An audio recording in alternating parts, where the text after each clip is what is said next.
Well, welcome, Joe. Thank you. It is so good to have you here. It's just thinking about having you here to talk to us a little bit about your story brings emotions to me, and I'm just thankful for you being here. And would you just share your story of the Miracle League with us? Sure. I'm a board member, and I'm the parent of a kid who's been playing in the league since it started.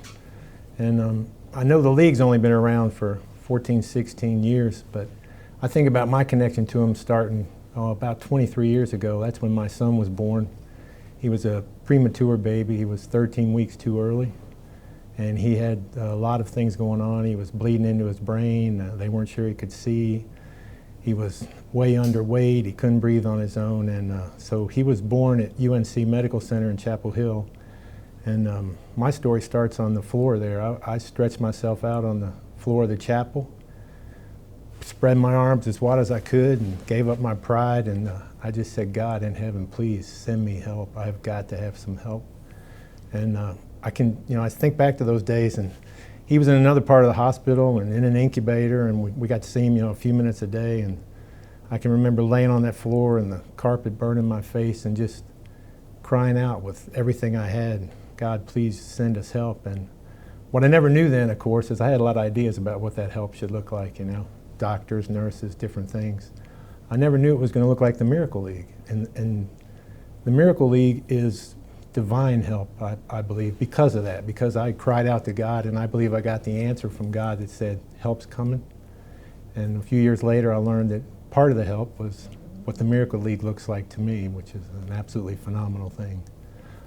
As a parent, it's a place where my son goes, and he's not the only kid with a disability. He's part of the majority, it's kind of his place. And it becomes a safe haven for him. He gets to hang out with other kids who understand some of the trials and tribulations of his life. He's in a wheelchair. He's got restriction on all his limbs, but especially his left arm and left leg. He's got a few learning disabilities, but overall he's pretty joyous, and I think one of the reasons that he enjoys the Miracle League so much is that that's a place where a lot of people celebrate joy and enjoy the time together, regardless of what kind of situation they're facing. We have kids in wheelchairs, kids on crutches, kids with feeding tubes, just the whole gamut. And for him, that's just like, hey, this is my people. And for his mom, I don't usually speak for my wife. She's a pretty independent woman, but much of her life after he was born, she would say to me, when do I get to be a regular mom? And when she gets to be a regular mom is when she goes to Miracle League. She hangs out with other moms. They chat about this and that. She's a physician, and so she's professionally a great achiever. She's always tied up with things, patients, and taking care of people. At the Miracle League field, she's just Myra. She's just hanging out and talking about her son. And then the other thing for me is Bryson. Raising Bryson is like kind of walking through a storm. There's a lot of dark clouds. There's a lot of days when it seems like things aren't ever going to give up. And the Miracle League is kind of like shelter.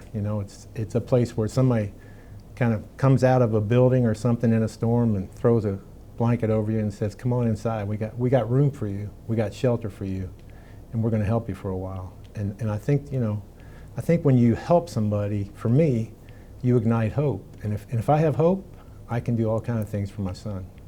So I think of the Miracle League as those kind of things. Joe, what a beautiful story. What a wonderful story. I hear so many words in there that just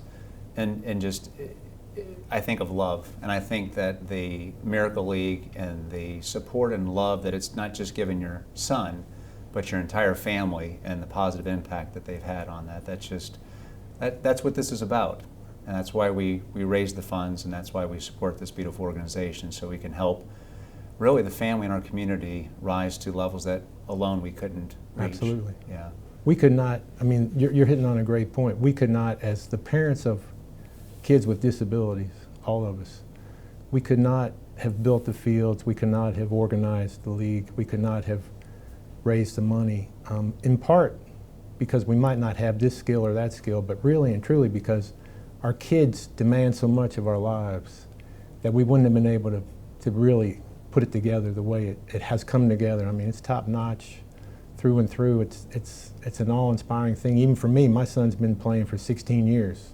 He plays in the adult division now, and it's always amazing to go to the field and hang out for a little while and kind of put away the noise of the world.